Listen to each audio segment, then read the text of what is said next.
Happy New Year. I hope you had a fantastic Christmas, a great New Year, and as we're into 2025, it only seemed fitting to do this episode. Every year is a tradition that we've started to do here at Bulletproof Mindset.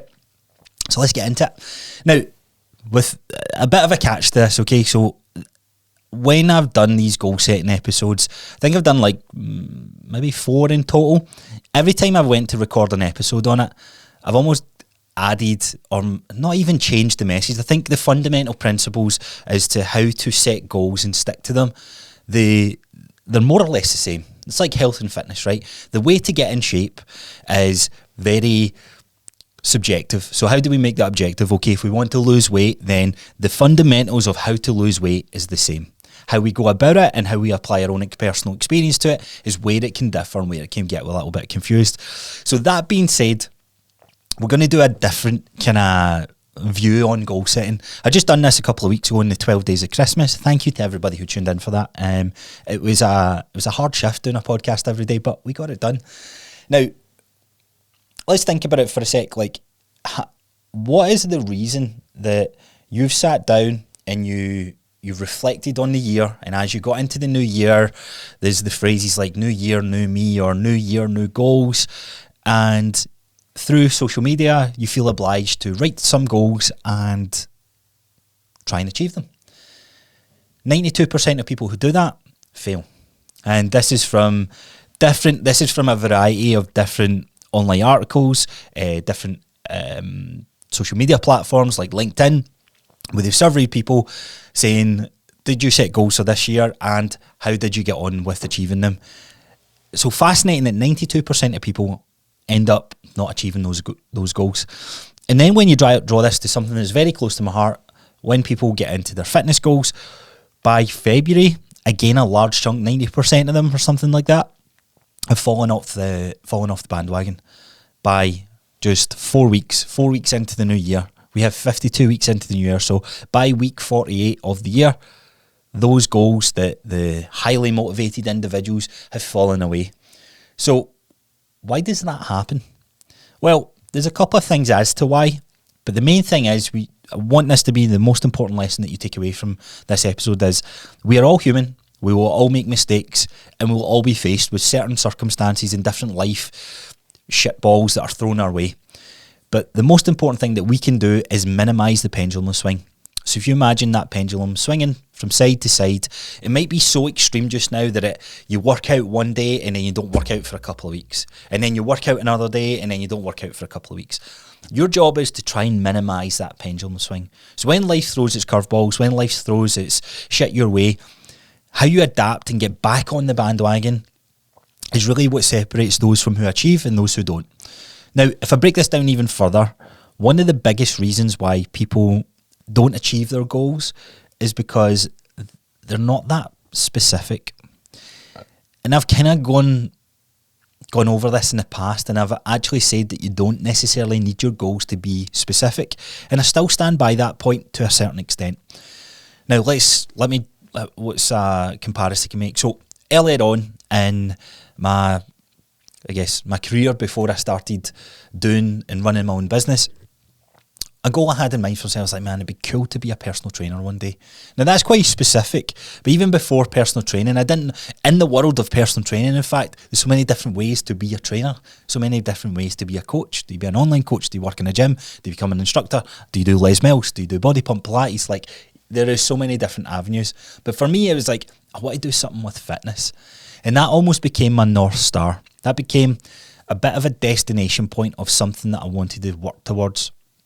And as I stayed on that path, it came to light.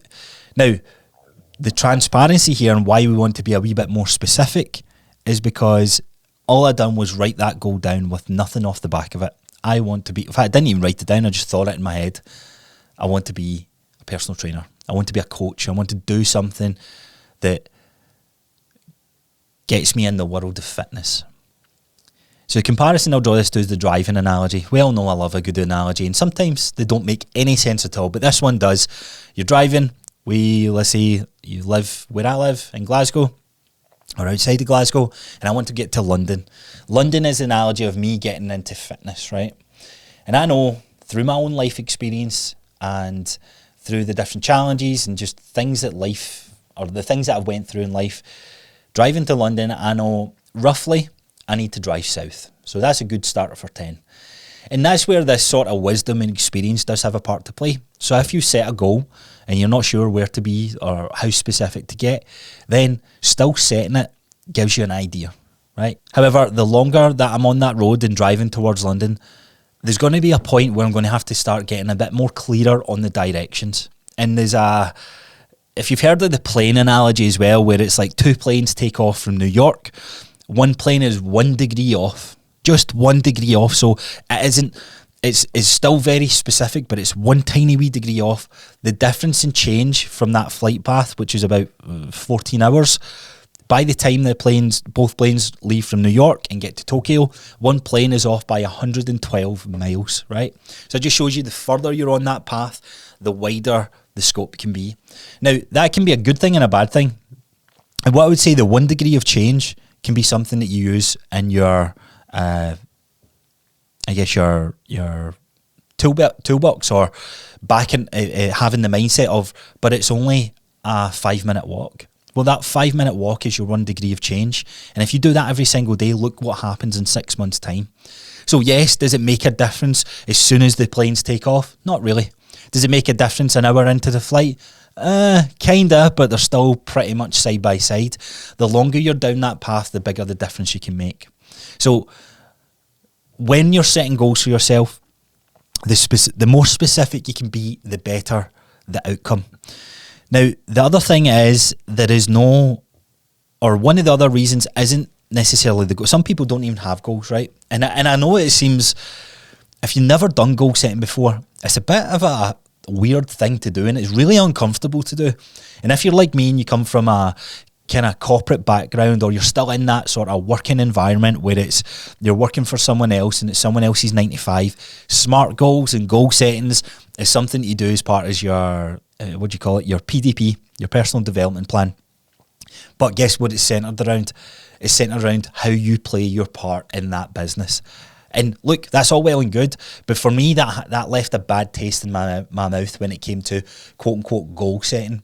So when I moved away from that corporate structure and tried to do my own thing, goal setting, I was like, that's the corporate bullshit. You don't need to do that, because now I'm my own person. I'm self-employed. I'm trying to run my own business.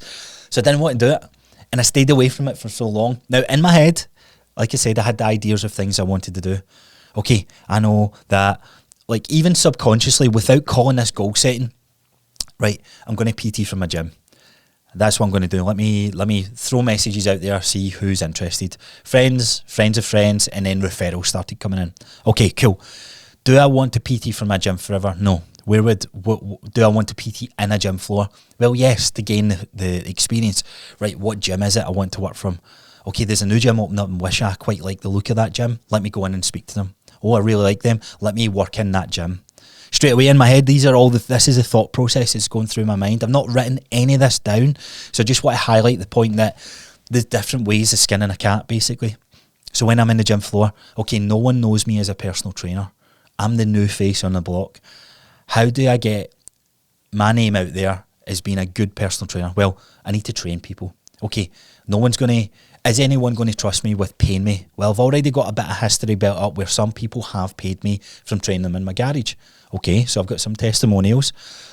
How can I do this bigger? How can I do it faster to change the perception of Dale Crossar or Coach Crossar as someone who is a good coach in that gym?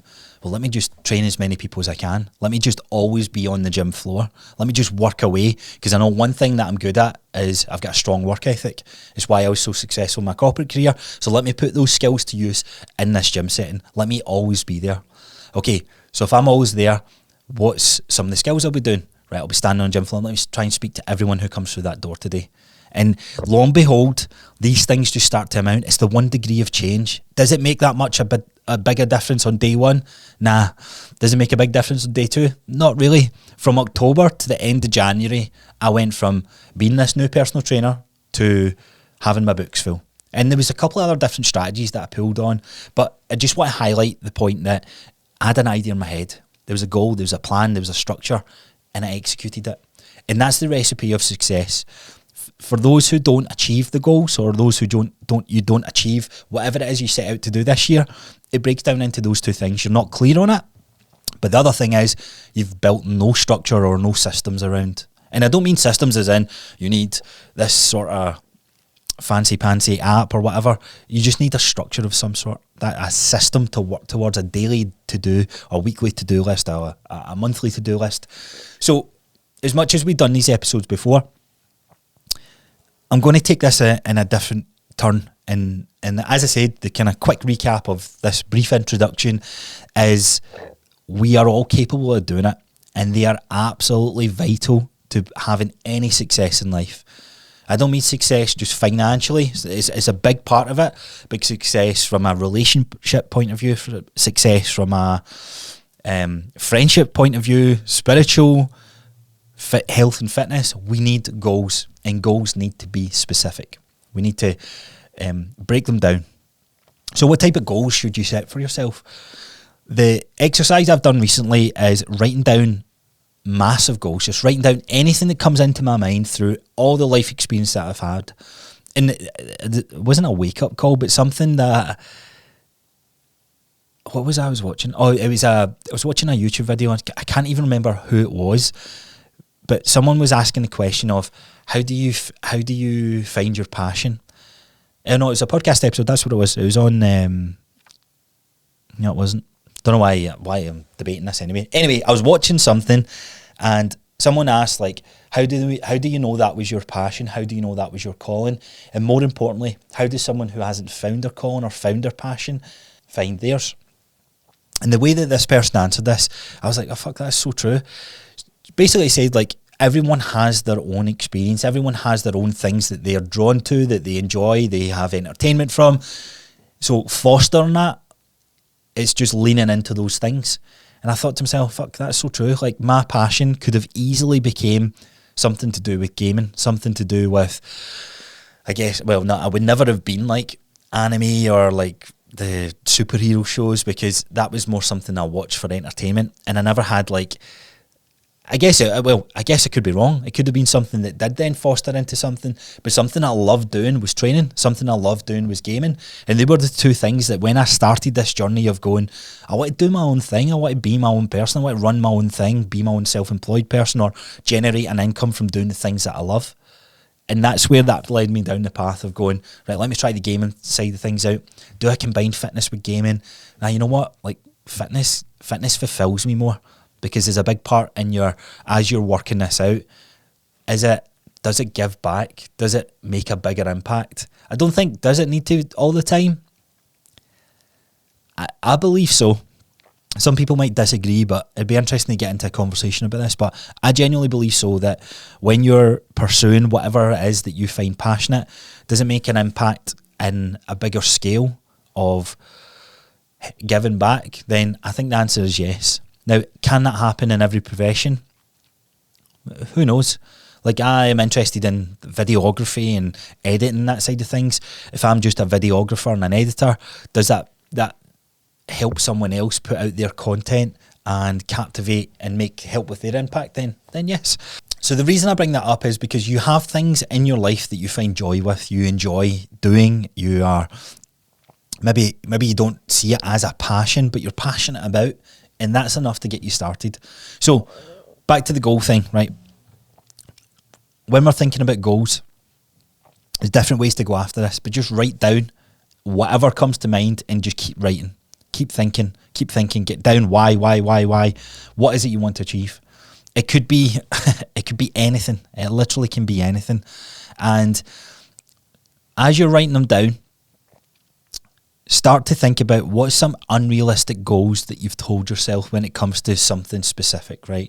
And an analogy or an example I'll give you here is, let's be in the category of health and fitness. So one thing when I was looking at my health and fitness goals is like, one thing I am really enjoying doing is competing. I miss that side of competing.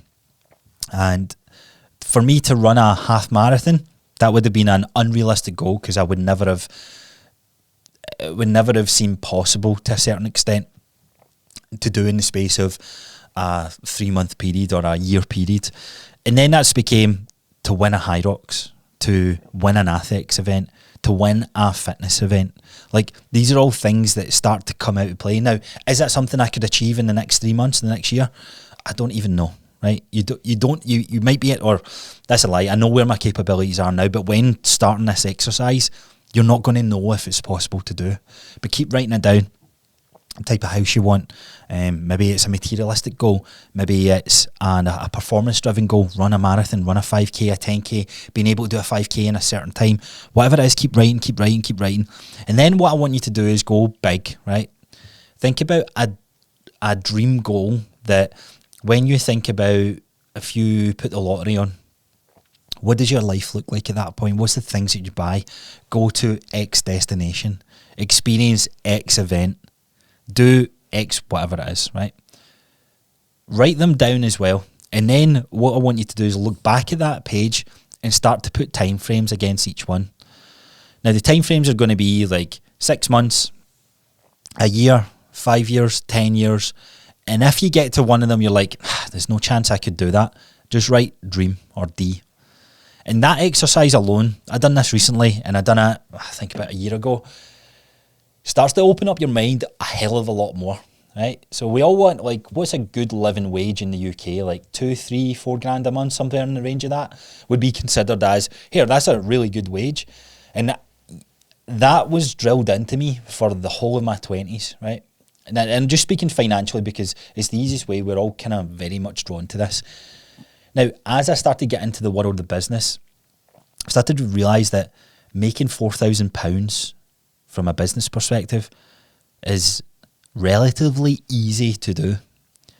And when you start hanging around with different people, you start realising that, fuck, I thought, like, I had a target to make £10,000 a month and £20,000 a month. These people are making £150,000, £200,000 a month. What on earth? Like, how are they managing to do that? It just opens up this, it's like the glass ceiling. It's like breaking through the glass ceiling. You're at a new territory. Now, I'm not saying that you need to be just driven by money, but it's the same with health and fitness. And for me, running and doing events was something I was like, I've kind of missed my chance. I'm in my late 30s. I'm in my late 20s now. I don't have youth on my side. And as much as I play the game of, like, you can work out, you can do all these things, I thought competing was for what we do when we were in high school. And I had that identity that it wasn't for me. So I believed it. And this is going to come back to some of the points. It's so important as to, I think it's 5, I've got like 5 different points as to what we can actually do to really see these goals through. But your perception, your reality is then shifted once you start writing these goals down. And when you put dream next to some of the big dreams that you may have, and then the other ones, you get to start to build momentum. Whether you achieve them or you don't, you will get to achieve them if you apply the next principles that I'm going to talk about. So that's the kind of first stepping stone. That's the first action that you must do. Now, frame of mind is everything. We need to be in a good frame of mind to do this exercise. And as I said earlier on, it's such a weird thing to do because it's so uncomfortable. Because you're going to get to that piece of paper or your Google Sheets or Excel, and you're going to write goal 1. You're going to sit there. You're going to sit there. And it's going to be silent. And you're going to think to yourself, what the fuck? Do I have no goals? What kind of person has no goals? And you start to get really harsh on yourself, and it becomes really, really uncomfortable because you've got a lot of baggage there, a lot of restrictions mentally blocking this free flow of thought to write down the things you want to go after in life because you've been told, no, you can't, or you've been told you have to do this instead. You've got all this suppressed emotion and thoughts that's going to stop you from writing that down. But if you can write one down, the second one comes, then the third one, then the fourth one. Then you get another block. It's like, fuck, is that it? Just keep writing. And eventually you'll have a page filled out of all the things you want to achieve. Not in this year, I just mean in life. I want to have kids. I want to get married. I want to buy a house. I want to have a dog. I want to do a 5K. I want to be able to bench X. I want to be able to squat pain-free. Like, I want to have this car. Like, it can be materialistic, it can be experienced, it can be whatever it is. It's your life. It's your life. You dictate it. You control it. So start writing them down. And then we got on to the good part. So writing them down is one part. We're going to move on to how we see them through. The last thing I'll say on this, on writing them down, the example I was telling you is of my own journey. It's not been something I've done until recent years. And as I've started writing them down, things have happened quicker. When I was doing a bit of research or just kind of try to get some more ideas on how other people goal set, I came across this. Which is this is generally a fun fact. If you want a 42% more likely to achieve your goal, 42%, so it's like almost half, right? May as well round it up at that point. If you write down your goals, you have a 42% more chance of achieving them. And this was done from the Dominican University study, where they had two groups of individuals, one who just thought about their goals and another group who wrote them down. The group who wrote them down, every single one of them outperformed those who just thought about them and achieved the goals that they had set for themselves. So you don't need anything fancy. You just need paper. You just need your notes on your phone. You can do a Google sheet. You can do whatever it is. You can explore the goal habit trackers or whatever you call them. But don't overwhelm yourself. Like I said, just create that space and get them written down. Because if you do it that way, then they are down. They're on paper. It's like, oh shit, this could become real. And they should give you butterflies. They generally should make you feel a bit tingly inside. Because it's like, oh man, this is like such a strange feeling. And it's so weird. I used to get this feeling when I used to put the lottery on. I've never really been a gambler or someone who put the lottery on. But see, working in the old job I would, like, once a month or whenever there was a big pot, it was like, should we all do a syndicate? And I was like, yeah, cool, let's do it. You start envisioning, what would I do if I win that money? Oh my God, I'd do this, I'd do that, I'd do this. I get that feeling, or I've got that feeling so many times since leaving that workplace and achieving the goals that I've set out for myself, achieving my passion, working and doing my passion. And I want you to get that same feeling as well. You can get that feeling. And it's so weird because it's not like you think, oh, I need to make £25 million. I'm fucking nowhere near that. I'm nowhere near like 6 figures, but I have that same feeling and that energy and that passion to wake up and have drive. Like, that's what life's worth living for. So write them down, okay? The follow-up to this one, in fact, pause this fucking episode, do them now. Start doing it. Give yourself an hour. You might be an hour. It might take 2 hours. Write them down until you can't write anymore. And as I said, off the back of that, you're then going to write numbers next to them. Do I want to achieve this in the next 90 days? Do I want to achieve it in the next 6 months? Do I want to achieve it in the next year? 5 years? 10 years? Or is it a dream? Is it something that I don't believe I'm ever going to achieve, but I'm going to put dream next to it? Okay, so point number 2 on how to be consistent and how to follow through with your 2025 goals is going to be around the review part. Right, so I came across an interesting YouTube video that was talking about the reticular activating system, right? Now, I'm not going to geek out on you here, but basically it's a part in our brain that filters what we see and what we pay attention to. And a good way of looking at this is in anything in life, right? Think about the Built for Athletes Hyrox bag, right? That was something that you would never pay attention to if it wasn't such a meme online.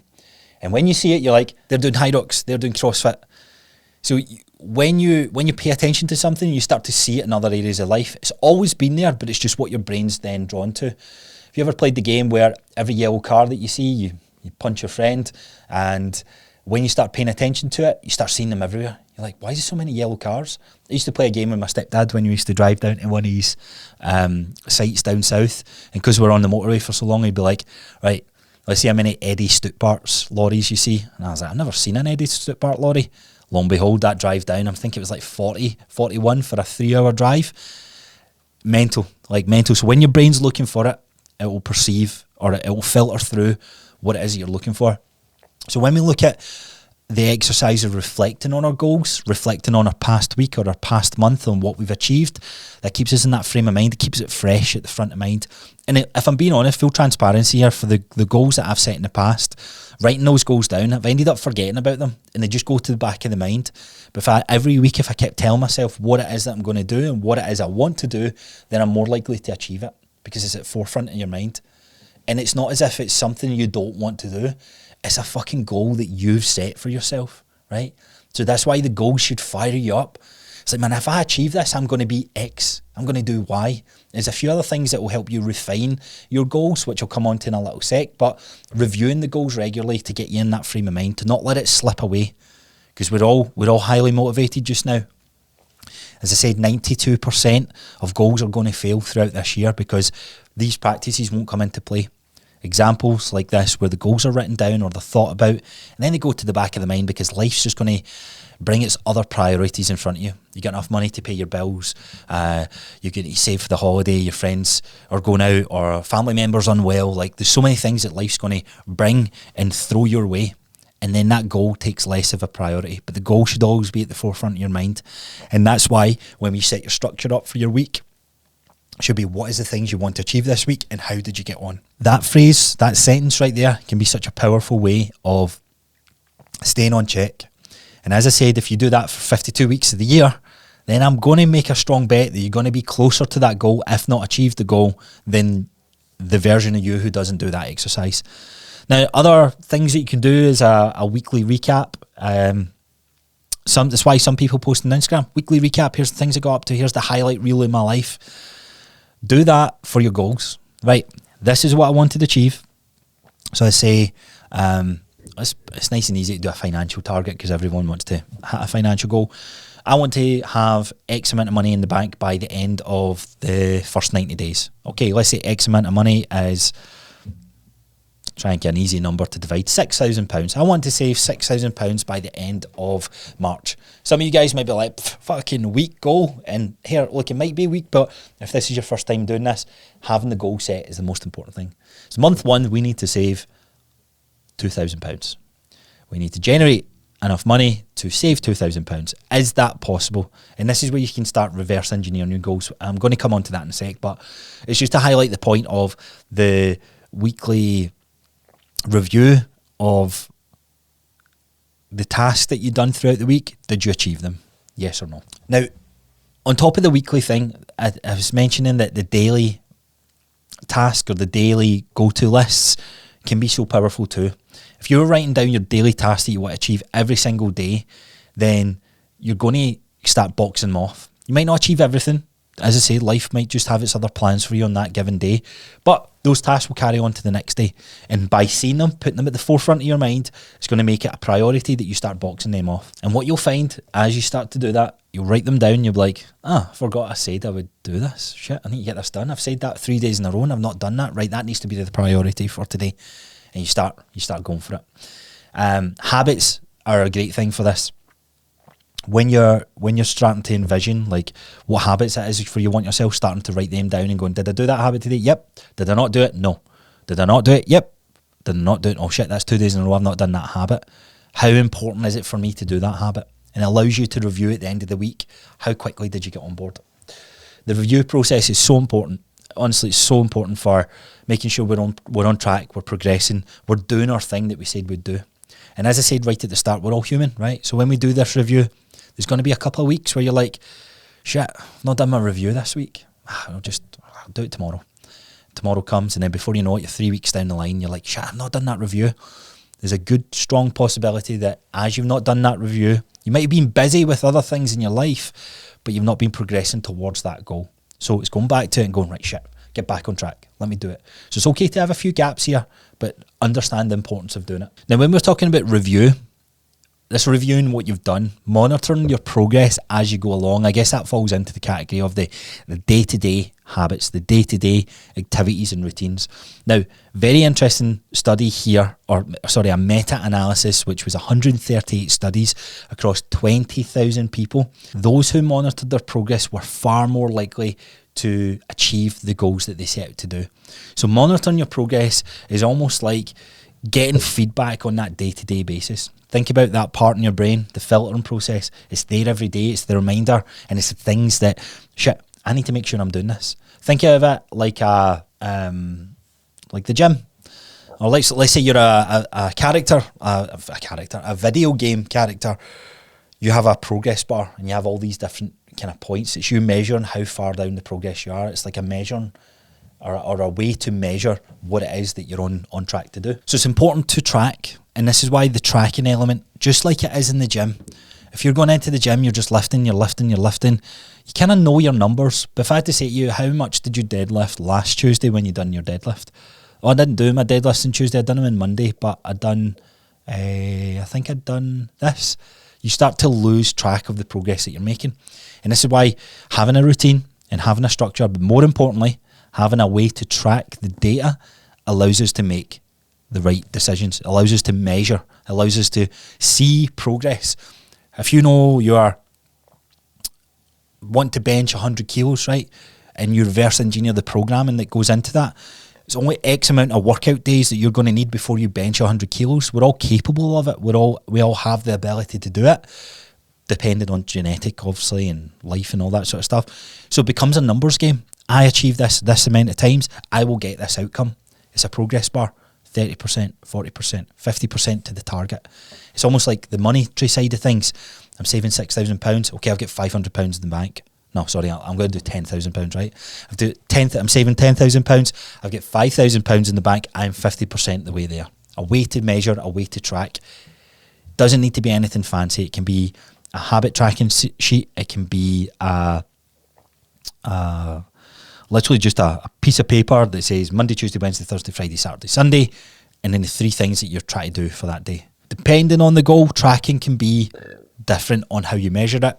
When it's a workout, it's the numbers that you're putting into that workout. So find a way to track it. Find some element to track on a notepad, on a piece of paper, on a fancy app. Yellow, green, red. Don't know why I said it in that order. Red, green, yellow. However you want to say it. But did you do it? Did you not? That's all it is. It's a simple traffic light system. If there's a couple of days in a row where you've hit red, time to review. If we go red again, 2 weeks in a row, do we need to adjust the target? Do we need to change up what it is that we're doing? Is what we're trying to do too far out of reach for what's happening in your life just now? If the answer is yes, that's okay. How do we rein it back? How do we change it? What's the minimum that we can do? So let's say step target, somebody's 10,000 steps, 10,000 steps, 10,000 steps. Fuck, I'm not hitting 10,000 steps. Well, you're aiming too fucking high because you're only getting 2,000 steps. So what would be a good step in the right direction? No pun intended there. Well, let's try 5,000. Oh, green, red, green. Okay, there's more consistency with the 5,000 steps. Can we get more green than reds again? We start to do it. This is how you start to break down the different things. Now, this can be overwhelming. I completely get this. Having this like 20 different things to try and green, red and amber, then I try and rein it in, right? You know where your capabilities are. Start with 5. Try 5, try 10, try 3. Do whatever it is. Main thing is that you're measuring it. I'm going to spend 30 minutes every single day learning how to video edit. Okay, start there. Did you do 30 minutes? Nope. Did you do 30 minutes? Yes. Nope. Yes. Nope. Okay, you only got it 2 days that week. Can you do 3 days next? 4 days, 5 days. Before you know it, the 1 degree of change, remember those 2 planes taking off in the airport? One takes off, that 1 degree change. Doesn't matter on week 1. But see, by week 10, week 16, week 20, week 40, before you know it, you're getting into 2025, is going into 2026. The degree of change of what you've done towards your life is drastically different to where you started. And all those little days where you were like, I don't know if this is going to make much of a difference, it starts to fucking add up. And that's the fucking beauty of this. Okay, so think about it. What's one thing on your goal list that you can start tracking today? Write down and decide how you're going to monitor it and how you're going to track it. Keep it simple. Okay, coming on to the last point. It was actually 4. Well, I guess it is technically 5 when you break these down. Visualise, or not necessarily visualise, because you kind of get that when you're doing your goal setting. You're thinking about it. You try to feel it. You try to embrace it. And that's where you get that tingly feeling. It's like, fuck, man, feels really good. Life will be really good when I get this. But when you pursue it, there's going to be obstacles in the way. And try to overcome those obstacles are done by pushing through the hard times. Because if it was easy, everybody would do it. And it's the whole cheesy sort of phrase there. But that's why it's not. That's why it's difficult, sorry. That's why it's hard. Because you need to push through a hard thing to get the reward from it. It's like lifting weights. You're hitting those reps. Can I fucking get that 3rd rep, 4th rep? Can I hit that weight? And then eventually, once you hit the weight, there's a buzz, there's a hit, there's a dopamine hit, and it becomes, right, cool, it's done. And then you realise it wasn't necessarily the achievement of the 200 kilos, the fun and the enjoyment was all in that journey on the lead up to it. So that's where you're going to start to reap some of these rewards and enjoy that process. But one other thing that we need to think about is your identity, right? The frame of mind of who we are as a person. So what is your identity? If you have a label against something, you're more likely to believe that label. Oh, that's because of my ADHD. How many times do you hear that? Look, now I'm not one to judge. I know there's definitely challenges when it comes to different mental health. But if you start telling yourself that, you start believing it, and it becomes an excuse. And then you're held back. You're holding yourself back from certain situations that you can get after. Now, forget the mental health conversation for a second. I can't do that. I can't be a runner. I'm not a runner. No, I don't like running. Those things start to mess with your mentality. We all have the capabilities to run. We can all run. But then as you're running, it just becomes it's like two forces against each other. You're fighting against this negative frame of mind. And then guess what? You're not going to be a runner because you keep telling yourself you're not a runner. So how do we change this up? Let me try and think of, I guess something I've think about every single person that comes to me. Yeah, I want to be in shape. Well, why? Why do you want to get in shape? I want to be in shape because that's going to unlock X, Y, and Z for me. Okay, you might think that. It might happen, it might not happen. Rather than think about being the person who just exercises, why don't you identify as a pencil? No, I'm only joking. Identify as someone who is living a healthier life. I want to be someone. I want to embrace the embodiment, have the label as someone who cares about their health and fitness. Does someone who cares about their health and fitness miss a workout day here and there? Maybe, yeah, I guess we're all human. But does someone who cares about their health and fitness just have takeaways every single night, not do any sort of movement, not look after the body that they're in? No. So it's changing that your identity, not just going, I want to be the person who works out. Well, yes, okay, it kind of gets you the same outcome, you'll get there. But if you're someone who cares about your health and fitness, that frame of mind, that thought process, that way that you show up in everyday conversation, that sits there. So that then, whatever decision you're made with or you have throughout the day, snoozing the alarm, working out during your lunch break, try to get your steps in between the crazy day that you have, even the decision to make, I'm going to have a coffee from Starbucks that has 700 calories, or I'm going to have a coffee from Starbucks that has less calories because I'd rather eat more food. They're all decisions that rightly or wrongly have no necessarily meaning behind it, but it helps you pursue the path that you want to do, pursue that healthier path. So be that person. Think about the label that you want to give yourself. Think about the label that you're giving yourself just now, and that might be enough of an eye-opener for you to go, fuck, I don't want to be that person. I am not that person. And this is why this is why such a divide in the whole fat shaming. It's like, you are not fat, you have fat, right? Because if you're like, oh, I'm just fat, what does that mean? Well, I'm just fat just means you don't want to work out. You don't want to be there for your kids when you're older. You don't care about your body. You don't care about your health and fitness, which 9 times out of 10, the person who's saying that doesn't necessarily believe those things. And although they're not saying those things, they're just saying, oh, I'm fat. They're giving themselves an out in these other situations throughout life as an excuse to go, oh, right, fuck it. I can't be that person. You can be whatever you want to be. You can pursue whatever you want to be. You can't be whatever you want to be, depending on who you believe you are. But anyway, putting that to the side, be the embodiment. Try and think about the label that you want to give yourself. For me, I was a personal trainer for so long, and a frame of mind that I've been struggling with is I also need to be a business owner, because being the personal trainer has got me so far, but now I've got a facility, I've got higher outgoings, I need £4,000 or £5,000 coming in each month just to stay afloat. Being a personal trainer with £500 overhead doesn't quite cut it anymore. So changing through the things or changing the dynamics of what that label entices you as will unlock the opportunities to go, right, fuck, what does that person then do? Someone who cares about their health and fitness, what are they doing in these situations? And that is where you'll box things off. So build that in alignment with your goals, And before you know it, you start changing the person who you are. So this has been a bit of a different episode. That kind of wraps up, I think, everything I wanted to say. So if you don't want to be one of these or branded in the crowd of the majority, the vast majority of people are going to fail their goals. If you're already listening to this podcast, then you have a massive opportunity to be in the top percentile of people who do. Make the goals achievable, make them unachievable, categorise them. Where do they sit? Put them in a rough idea of timescales of what you'd like to achieve. Start reverse engineering some of them. If you want to achieve £1,000 saved and within a year, what do you need to do in the next 90 days? Break them down into 90-day increments is probably another thing I'll bolster onto this, because then that gives you something to work towards. I just want to be healthy. Too vague. What does being healthy look like in your eyes? Being able to run a 5k, being able to bench my body weight, being able to squat my body weight, being able to do this pain-free. They're all things that will get you towards this goal, right? Breaking it down into those 90-day increments. And then from the 90-day increments, you then reverse engineer a daily action plan. What are daily things that you want to do on a day-to-day basis that you can measure that allows you to go, that was heading me in the right direction. After that, you've got your weekly review. We need to be reviewing every week or every month. Are we on the right track, or we can be way off? But more importantly, if we're weekly reviewing it, it's at the forefront of our mind.